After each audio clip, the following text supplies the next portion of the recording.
Hello दोस्तों, मैं हूं पवन कुमार गड़ेकर और मैं लेकर आ चुका हूं part 4 of chapter 3 current and elasticity of class 12 physics CBSE for students की तरफ से।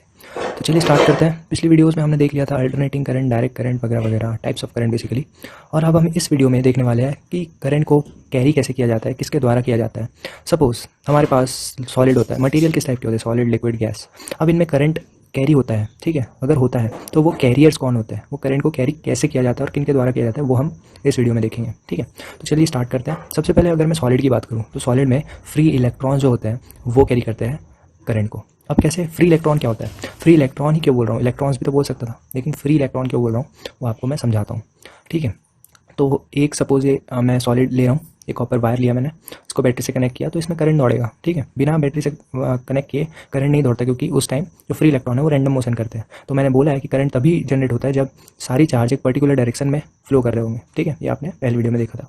तो बैटरी की वजह से करंट फ्लो हो रहा है, ठीक है। लेकिन ये करंट कैरी किसकी वजह से हो रहा है, फ्री इलेक्ट्रॉन्स की वजह से। अभी फ्री इलेक्ट्रॉन जनरेट कैसे होते हैं वो हम देखते हैं। सपोज ये कॉपर वायर है, तो कॉपर वायर जो होता है उसमें कॉपर वायर ऑफकोर्स कॉपर के एटम से मिलकर बना होगा, राइट, छोटे छोटे एटम्स, ठीक है। तो सपोज ये कॉपर एटम ऐसा दिखता है, ठीक है, सॉरी, कॉपर एटम इस तरह का दिखता है। अब कॉपर एटम दिखता है तो इसमें जो आउटर मोस्ट सेल जो है वो होता है ये, उसमें एक इलेक्ट्रॉन होता है, ठीक है। अब आप जानते होंगे कि जो न्यूक्लियस होता है और जो सेल्स होता है उनके बीच में जैसे जैसे डिस्टेंस बढ़ता है तो जो सेल का एटम्स होते हैं और सेल के जो इलेक्ट्रॉन्स होते हैं उनके बीच का और न्यूक्लियस के बीच का जो डिस्टेंस होता है वो जितना ज़्यादा होगा उतना ज़्यादा वो कम एनर्जी से बाइंड होंगे, राइट। तो उनको होल्ड करने की कैपेसिटी उस एटम में कम होगी। मतलब कि जितना ज़्यादा दूर होगा एक इलेक्ट्रॉन अपने न्यूक्लियस से उतना ज़्यादा वो फ्री होने के चांसेस उसके बढ़ जाते हैं, राइट। तो ये आसानी से जो आउटर मोस्ट सेल होते हैं वो आसानी से एटम के बाहर जा सकते हैं, ठीक है। तो कॉपर के एटम में, कॉपर का एटम थोड़ा बड़ा होता है, इसकी वजह से जो आउटर मोस्ट सेल होता है उसके और न्यूक्लियस के बीच में डिस्टेंस ज़्यादा होता है, जिसकी वजह से वो फ्रीली बाहर चला जाता है, जिसकी वजह से वो एक फ्री इलेक्ट्रॉन की तरह बन जाता है। और वही फ्री इलेक्ट्रॉन्स हम में मदद करते हैं, उस कंडक्टर में फ्री इलेक्ट्रॉन मदद करते हैं करंट को पास करने में, राइट। तो जो करंट कैरियर्स होते हैं सॉलिड में वो होते हैं फ्री इलेक्ट्रॉन्स। आई होप आपको समझ में आया होगा फ्री इलेक्ट्रॉन कैसे बनते हैं, जनरेट कैसे होते हैं। और उस जो भी वायर है, सपोज जो भी मटेरियल जिसको हमको, जिसमें से हमें करंट गुजारना है, सॉलिड मटेरियल, उसमें उसका जो एटम्स होते हैं उसके जो सबसे आउटर मोस्ट के जो इलेक्ट्रॉन्स होते हैं वो अगर निकल जाए तो वो फ्री इलेक्ट्रॉन बन जाते हैं, जिसकी वजह से वो फिर करंट कैरी करते हैं। तो इन्हीं को करंट कैरियर्स बोलते हैं, राइट। अच्छा, ये तो हो गई सॉलिड की बात। अब हम लिक्विड को देखते हैं। लिक्विड में क्या होता है, लिक्विड में कोई करंट कैरियर्स चार्जेस होते हैं। हमेशा चार्जेस जो होते हैं वो करंट जनरेट करते हैं, लेकिन इसमें फ्री इलेक्ट्रॉन चार्ज नहीं होता, इसमें होते हैं आयंस, ठीक है, पॉजिटिव या नेगेटिव आयंस। अब ये आयंस क्या होते हैं ये चीज़ भी हम समझ लेते हैं। तो उससे पहले सपोज मेरे पास पानी है, ठीक है, पानी में कुछ नहीं डाला है और मैं यहाँ पे एक रॉड डालूँ और यहाँ पे एक रॉड डालूँ, ठीक है, और इसको आपस में बाहर से बैटरी से कनेक्ट कर दूँ, ठीक है। ये बैटरी है, इसमें पॉजिटिव टर्मिनल, ये नेगेटिव, तो ये भी पॉजिटिव बन जाएगा, ये भी नेगेटिव टर्मिनल बन जाएगा। अब यहाँ पे कोई कोई एकदम साफ डिस्टिल्ड वाटर है, राइट। तो अब इसमें तो इलेक्ट्रिसिटी फ्लो नहीं होगी, उसके लिए पहले हमें आयंस इसमें जनरेट करने पड़ेंगे। आयंस जनरेट करने का सिंपल सा आपने बचपन में बहुत किया होगा ये, या फिर साइंस में आपने फिजिक्स में बहुत पढ़ा होगा कि NaCl, राइट, NaCl सभी जानते होंगे, सॉल्ट को अगर हम पानी में मिला देते हैं उसके बाद फिर इलेक्ट्रिसिटी अगर इसमें से फ्लो करवाते हैं तो वो फ्लो होती है। इसका मतलब पानी कंडक्टर की तरह बिहेव करता है अगर उसमें NaCl मिला दी जाए। तो ऐसा क्या होता है, होता क्या है कि NaCl जब पानी में घुलता है तो उसकी वजह से ये दो टूट जाता है, या फिर कह सकते हैं दो चीज़ ये जनरेट करता है, Na+ और Cl-। ये क्या होता है, ये बनते कैसे, चलिए देखते हैं। जो Na होता है, इसका मैं पूरा डायग्राम तो नहीं बना रहा, बस एक आपको समझाने के लिए। ये आउटर मोस्ट सेल बना दी इसकी Na की, और ये जो Cl है इसकी आउटर मोस्ट सेल ये बना दी। इसमें आउटर मोस्ट सेल में Cl के 7 होते हैं, 4, 5, 6 एंड 7। और ये जो Na होता है इसमें आउटर मोस्ट सेल में एक होता है इलेक्ट्रॉन, राइट। तो आउटर मोस्ट सेल में इलेक्ट्रॉन निकल सकता है, ठीक है। और कोई भी एटम जो होता है वो अपने आप को स्टेबल रखना चाहता है, तो इसको स्टेबल होने के लिए, कोई भी Na को स्टेबल होने के लिए उसके आउटर मोस्ट सेल में या तो 2 इलेक्ट्रॉन होने चाहिए या तो फिर 8 इलेक्ट्रॉन होने चाहिए, राइट। तो इसके जो आउटर मोस्ट सेल के जस्ट एक सेल पहले वाले में 8 होते हैं, तो या तो इसमें से एक निकल जाए या तो इसमें एक डल जाए, तो ये स्टेबल बन जाएगा Na, राइट। और इसमें Cl में क्या होता है, Cl में या तो एक आ जाए तो वो 8 हो जाएंगे, या तो ये 7 चले जाए तो जो पिछला वाला है वो 8 बन जाएंगे, राइट।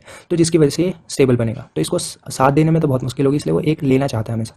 तो इलेक्ट्रॉन क्या, ये जब दोनों मिलते हैं पानी में तो ये क्या करते हैं, जो Na है वो Cl को अपना एक इलेक्ट्रॉन दे देता है, जिसकी वजह से इसके पास 8 हो जाते हैं और इसके पास कुछ नहीं, मतलब 8 जो अंदर वाला होता है वो बचता है, तो जिसकी वजह से ये भी स्टेबल हो गया, ये भी स्टेबल हो गया। तो जिसकी वजह से ये क्या बन जाता है, Na पॉजिटिव। क्यों? क्योंकि अब यहाँ पे एक इलेक्ट्रॉन कम हो गया और प्रोटॉन, नंबर ऑफ प्रोटॉन और नंबर ऑफ इलेक्ट्रॉन इक्वल नहीं रहे, इसका मतलब प्रोटॉन ज़्यादा हो गया, जिसकी वजह से पॉजिटिव चार्ज लग गया।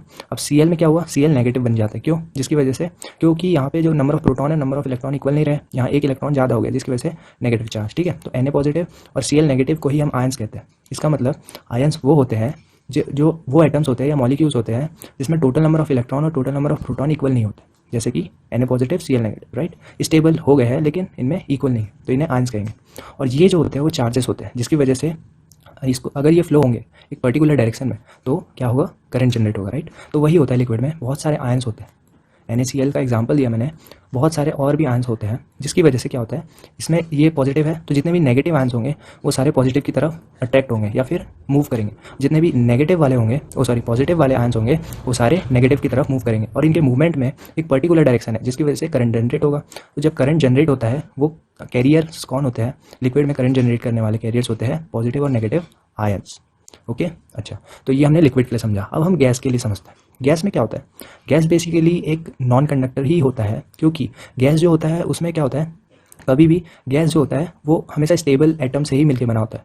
अगर आप नोबल पीरियोडिक टेबल ध्यान से देखो तो उसमें जितने भी गैसेस फॉर्म में है वो सारे नोबल गैस है, राइट, तभी उन्हें नोबल गैस कहा जाता है। तो वो जो गैस होते हैं वो हमेशा स्टेबल होता है, जिसकी वजह से वो कंडक्टर की तरह बिहेव नहीं करते, ठीक है, उसमें कोई फ्री इलेक्ट्रॉन नहीं होता। तो उसको कंडक्टर बनाने के लिए या फिर उसमें से इलेक्ट्रिसिटी पास करवाने के लिए, करंट पास करवाने के लिए हमें उसको आयनाइज करवाना पड़ता है, तभी वो उसमें करंट कैरियर्स मदद कर सकते हैं करंट को फ्लो करवाने के लिए। तो बेसिकली अभी हम देख लेते हैं उसमें करंट कैरियर्स कौन होते हैं गैस में, पॉजिटिव आयंस और फ्री इलेक्ट्रॉन्स। ये दोनों कैसे देखते हैं हम।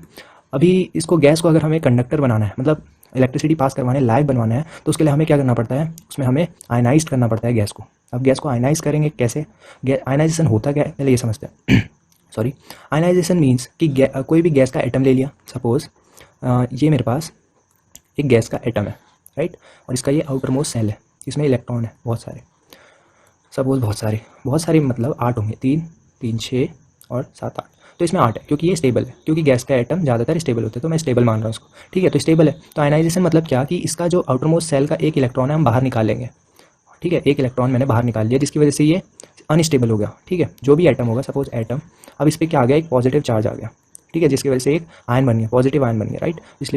पिछले टाइम में हमने देखा था कि पॉजिटिव आयन बन जाता है अगर इसमें से हम एक इलेक्ट्रॉन निकाल दो, तो ये पॉजिटिव आयन बन गया और एक फ्री इलेक्ट्रॉन बन गया। तो अब ये दो जब भी गैस में प्रेजेंट होंगे, आयनाइजेशन की वजह से अब ये गैस में 2 चीज़ प्रेजेंट है, एक तो पॉजिटिव आयन, एक इलेक्ट्रॉन, दोनों अनस्टेबल है, राइट। दोनों जब भी इनको कोई भी फील्ड दिखेगी, पॉजिटिव और नेगेटिव पोटेंशियल दिखेगा, तो जिसकी वजह से ये उनकी तरफ भागेंगे और ये फ्लो करेंगे एक पर्टिकुलर डायरेक्शन में, जिसकी वजह से करंट जनरेट हो जाएगा। तो गैस में ऐसा होता है। तो गैस में अगर हमें करंट जनरेट करवाना है उससे पहले हमें आयनाइजेशन करवाना पड़ता है। आयनाइजेशन करवा दिया तो जिसकी वजह से जो करंट कैरियर्स है वो जनरेट हो जाते हैं, और वही करंट कैरियर्स होते हैं कौन, positive ions and free electrons. Okay, I hope आपको ये समझ में आया होगा। अब हम आयनाइजेशन करते कैसे एक गैस का, तो वो उसके 2 प्रोसेस होते हैं। एक तो अप्लाई एक्सटर्नल रेज, या तो आप रेज डाल दो एक गैस में, या तो फिर इलेक्ट्रिक फील्ड डाल दो, या उसका टेम्परेचर बढ़ा दो। सबसे कॉमन तरीका टेम्परेचर होता है, मतलब नेचुरल तरीका टेम्परेचर होता है। कैसे, जैसे कि अगर आपने कभी देखा होगा बारिश के टाइम, बारिश से पहले जो बादल गरजते हैं जिसकी वजह से इलेक्ट्रिसिटी प्रोड्यूस होती है, तो उसमें क्या होता है, हाई टेम्परेचर की वजह से ही इलेक्ट्रिसिटी, वो जो बिजली होती है वो कड़कती है। कैसे, ऐसे, ये यहाँ मैंने थॉर ला दिया क्योंकि मुझे याद आ गई थी थॉर की। तो कैसे होता है ये, चलो देखते हैं। अच्छा, तो ये इसमें क्या होता है, जब भी हम एक बादल कंसीडर करते हैं, एक क्लाउड कंसीडर करते हैं, 2, ठीक है, 2 क्लाउड होते हैं, वो टकराते हैं, जिसकी वजह से बहुत ज़्यादा टेम्परेचर बढ़ जाता है एटमॉस्फेयर का, उस एटमॉस्फेयर का। और आप जानते हो कि एटमॉस्फेयर की लेयर्स आपने पढ़ी होगी 6th-7th में, उसमें एक होती है आयनोस्फीयर। आयनोस्फीयर में बहुत सारे आयंस प्रेजेंट होते हैं, ठीक है।